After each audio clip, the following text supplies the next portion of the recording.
BFM Business, Good Morning Business, l'interview. Et à 8h17, c'est Véronique Bédag, la directrice générale de Nexity, qui est mon invitée. Bonjour. Bonjour Christophe. Un nouveau métier depuis un an pour vous, celui de l'immobilier. 5 ans quand même. 5 ans, oui, mais 5 comme directrice générale. Oui, absolument. Un an. C'est un secteur formidable parce que c'est un secteur d'actualité. On peut, avec l'immobilier, parler de l'évolution des taux d'intérêt, de l'attractivité des Français, enfin l'attrait des Français pour l'immobilier. Comment va l'immobilier aujourd'hui, justement ? Ce qui est intéressant dans ce que vous dites, c'est qu'au fond, on peut parler d'immobilier surtout parce que c'est au cœur de la vie des Français. On voit bien que de l'endroit où vous vivez, de vos conditions de logement, vont dépendre votre emploi, l'école, va dépendre votre santé aussi. Donc c'est vraiment au cœur des préoccupations des Français. Et là, donc, il y a des incertitudes économiques entre les 2 ans de pandémie, la guerre à nos portes. On a des petits indices comme ça qui montrent que, les taux se tendent, ça c'est sûr, c'est plus qu'un indice. Et 2, le pouvoir, c'est ce que nous expliquait Marie-Cœur de Roy ce matin, le pouvoir de négociation revient du côté des acheteurs. Alors, est-ce que vous le sentez en matière de promotion immobilière, vous êtes le leader français ?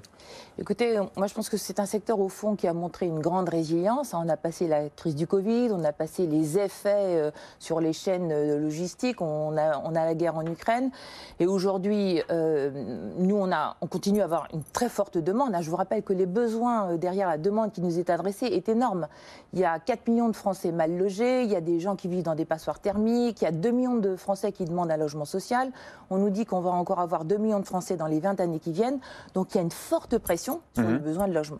Donc par exemple, vos programmes de promotion immobilière, est-ce que vous les commercialisez de manière un peu plus lente que d'habitude ou... Non, parce que reste dans la promotion immobilière toujours quand même le problème de l'offre. Alors, il n'est pas impossible qu'on ait le problème de la solvabilité de la demande dans les semaines qui viennent. On est encore dans ce moment où, grosso modo, on n'a pas assez d'offres pour la demande qui nous est adressée, parce qu'au fond, vous le savez, on est dans un cycle politique où on n'a pas autant de permis qu'on pourrait l'espérer. Donc contrairement à l'ancien, pour vous, pas de stock en promotion et pas de négociation de baisse de prix ? Il y a probablement des négociations, mais il y en a toujours. Bien sûr. Pas de mouvement qui me paraît à ce stade vraiment fort. Mais vous avez raison, vous l'avez dit il y a une minute, il y a une montée des taux d'intérêt qui évidemment... Et puis il y avait ce système au fond qui permettait d'allonger la durée d'endettement des ménages qui évidemment a été bloqué par le Haut Conseil à la sécurité financière. Bien sûr. Et donc évidemment, on peut être dans ce moment où on sent venir peut-être un problème de demande que moi je ne vois pas encore, mais qui n'est pas impossible. Bon, qu'est-ce qu'il y a dans votre pipeline aujourd'hui en matière de promotion ? Les carnets de construction sont bien remplis Moi je pense que Nexity, c'est un petit peu comme tout le monde de la promotion. Au fond, on espérait, je pense, un peu plus de permis qu'on en a. Vous savez ce qui se passe aujourd'hui, c'est que les permis sont beaucoup plus longs à obtenir. Est-ce que c'est parce qu'il y a beaucoup de mairies écolo ? C'est parce que je pense que ça concerne aujourd'hui toutes les mairies. Donc on a beaucoup parlé des mairies vertes qui sont très exigeantes, mais les autres mairies le sont aussi sur la qualité, sur aussi le bas carbone. Mais vous savez, on est le premier promoteur bas carbone. Je pense que plus profondément, et toutes ces enquêtes qui ont précédé les présidentielles l'ont montré, il y a au fond une réticence de nos concitoyens à l'idée de la ville dense. Qu'est-ce que c'est que la ville dense ? On n'a pas envie de la ville dense. Vous savez, il y a eu cette idée, on serait mieux dans une petite maison avec un petit jardin. Or, on va cesser d'artificialiser, donc forcément on va revenir vers une ville un peu plus dense et on sent une vraie réticence de nos concitoyens et c'est au fond ce que ce ralentissement des permis traduit. Donc je pense qu'il faut qu'on ait un vrai débat sur, au fond, comment est-ce qu'on va habiter le territoire demain. Mais c'est vrai, c'est un peu le paradoxe cette période où, avec notamment la pandémie, le confinement, tout le monde a envie d'avoir un peu plus d'espace, un petit jardin, un accès à l'extérieur. Or, vous le dites, parce que vous voyez les chiffres, il faudrait bien qu'à un moment donné, on accepte de densifier nos villes. Et donc, vous dites qu'il faut un débat. On n'a pas entendu ce débat pendant la présidentielle. On n'a pas du tout entendu ce débat. En fait, le débat de la présidentielle, le logement a été un petit peu absent. Escamoté, on peut le dire. Ce qu'on a vu, c'est un débat sur le pouvoir d'achat. Objectivement, quand on a un débat sur le pouvoir d'achat, le logement, ça représente 40% des dépenses des ménages les plus modestes. Oui. pourquoi est-ce qu'on ne s'attaque pas à ce sujet-là? Les prix du logement ne cessent d'augmenter, mais je pense que c'est simplement parce que, au fond, face au logement et face au sujet du logement, il n'y a pas de ce que j'appelle la mesure scotch. Vous savez, la mesure, on dit clac, on l'enlève et tout est réparé. C'est un système très interdépendant. Il faut vraiment travailler au fond et avoir une vraie politique. Moi, j'aimerais qu'on ait une politique des Français bien logés. C'est ça qu'on attend. Parce que ce qu'on a entendu pendant la campagne, c'est des choses extrêmement, au fond, tranchées. On parle de la France des propriétaires, on parle de la rénovation urbaine, on parle de plein de sujets. Et puis on parle technique. Alors ça, le logement, c'est devenu un sujet technique, c'est devenu un sujet budgétaire. Mais à la fin, les Français ont juste envie de savoir comment ils seront logés demain, mais ça serait... eux et leurs enfants. Bah justement, Véronique Bédague, ça serait quoi une vraie bonne politique du logement en France? Je pense qu'il faut vraiment qu'on se pose la question, à cause de tout ce qu'on vient de vous dire, c'est au fond, comment est-ce qu'on habite le territoire demain? Le foncier, c'est devenu une ressource extrêmement rare, c'est une ressource qui est très chère, sur laquelle il y a beaucoup d'enchères. Et au fond, il faut qu'on se dise, au fond, dans 20 ans, comment est-ce qu'on va habiter notre territoire? Et puis après ça, on verra combien on doit construire où. Mais ce travail-là n'est pas fait. Je pense que l'État est absent dans cette réflexion, en réalité.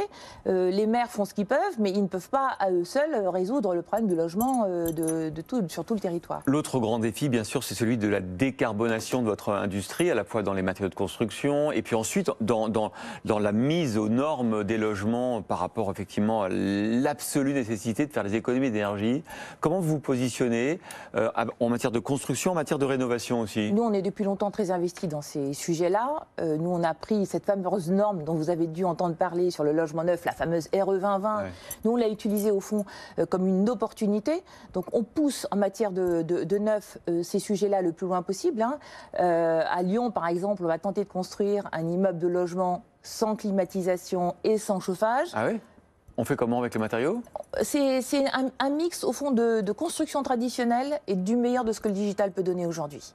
Donc, il faut qu'on essaye, et ça vraiment pour les Français, si on réussissait... On peut faire un logement sans clim et sans chauffage? Ça marche en Autriche et en Suisse, donc je ne sais pas pourquoi ça ne marche pas. Donc il y a beaucoup de bois, après il y a des... Il y a des murs plus épais, il y a beaucoup de circulation d'air, et puis vraiment il y a beaucoup de physique et de digital. Ah oui. Et puis vous le savez, on est aussi syndic, et nous on est très actifs en tant que syndic sur ces sujets-là, c'est-à-dire qu'on a travaillé au fond, à aider les copropriétaires à piloter ces sujets-là. C'est très compliqué. C'est compliqué. Essayez de rénover un immeuble à Paris, il vous faut combien d'AG? Il faut 3 AG. Il faut 3 AG, et puis il faut savoir ce qui est utile de faire. Hein. Et puis après, il faut être capable de mobiliser les aides, ça reste quand même un maquis. Et puis nous, on utilise le meilleur de ce qu'on sait faire en syndic et en promotion pour tenter de proposer aux copropriétaires qui nous confient leurs biens, au fond, le meilleur équilibre économique pour financer ces rénovations. Ça représente combien aujourd'hui? Vous me parlez de services, là, syndic et entretien, enfin voilà, gestion d'immeubles. Ça représente combien de votre activité? C'est 20% à peu près. Mais c'est extrêmement important et c'est quelque chose qui se déploie, par exemple, en matière d'entreprise, puisqu'on est aussi promoteur tertiaire. Pendant la crise, c'est l'activité service qui s'est déployée. C'est notre activité de coworking. Parce qu'au fond, les entreprises, ne sachant plus très bien, au fond, quel va être leur avenir en bureau, quel va être mon siège dans 2 ou 3 ans, peu d'entreprises savent le dire aujourd'hui, eh ben, elles testent le du coworking. Et nous, comme on était présents en service, au fond, on a été capable d'accueillir nos clients dans ces espaces de coworking pour les aider à travailler avec eux sur c'est quoi, au fond, l'intérêt d'être ensemble dans un même lieu. Qu'est-ce que ça crée? Ouais. Et alors, la réponse? Moi, c'est ce qui me passionne. Le coworking, c'est vraiment comment est-ce qu'on est dans un lieu qui, au fond, permet et encourage les échanges. Les échanges complètement informels, parce que c'est là où vous créez. Ouais. Moi, je ne crée pas vraiment dans les réunions complètement formelles. Je crée plutôt, j'échange, je suis dans les couloirs. Moi, j'ai un management par les pieds, je suis vraiment... Et c'est dans ces échanges informels avec mes équipes qu'au fond, j'ai une idée ou que quelque chose se crée. C'est intéressant que vous abordiez ce sujet, parce qu'on en parle beaucoup sur ce plateau, évidemment, dans Good Morning Business, le sujet du coworking. Il y a souvent aussi des retours assez négatifs sur le fait qu'on ne peut pas se concentrer, qu'on n'a pas de bureau, qu'on est nomade, etc. Parfois, les entreprises reviennent en arrière. Hein. Je pense que ça dépend complètement de ce que vous faites. Honnêtement, aujourd'hui, aller au bureau pour rédiger une note, ça n'a pas de sens. Enfin, c'est vraiment comment je crée. Et nous, on crée des projets de ville. Comment voulez-vous créer un projet de ville tout seul derrière votre écran? C'est vraiment, qu'est-ce qu'on va mettre? Porte de Montreuil, qu'on a gagné il y a quelques années, on avait 47 partenaires autour de la table. Parce que les projets de ville deviennent très complexes, parce qu'on a besoin de répondre à beaucoup de besoins. Et vraiment, ça, il faut croiser, il faut rencontrer, au fond, ces partenaires-là pour savoir travailler avec eux. Sur le logement individuel, est-ce que la pandémie a changé aussi la manière dont les plans des logements que vous vendez? Est-ce qu'il y a d'autres demandes maintenant? Oui, mais ça, on avait anticipé ça, mais c'est au fond notre taille, le fait qu'on ait aussi une activité tertiaire. Nous, même avant la pandémie, sauf interdiction du PLU, on n'avait plus aucun appartement sans espace extérieur, parce que ça, on sentait que cette demande-là, elle était là. Évidemment, on réfléchit davantage nos appartements sur au fond, si quelqu'un veut télétravailler, oui, il le fait dans de bonnes conditions. Il y a une vraie demande de logement traversant. Donc oui, évidemment, mais honnêtement, ici comme ailleurs, le Covid, c'était un accélérateur de tendance qui était déjà là. Bon, et écoutez, merci beaucoup Véronique Bédague, directrice générale d'Oxity. J'ai quand même retenu au début de notre conversation, pas une inquiétude, mais une vigilance sur on est très concentré, vous avez raison. L'évolution des prix du marché. Absolument. Et la capacité d'endettement des ménages qui va se réduire. Pour l'instant, jusqu'ici, tout va bien. Mais vigilance, je suis d'accord. Bon, merci beaucoup Véronique Bédague.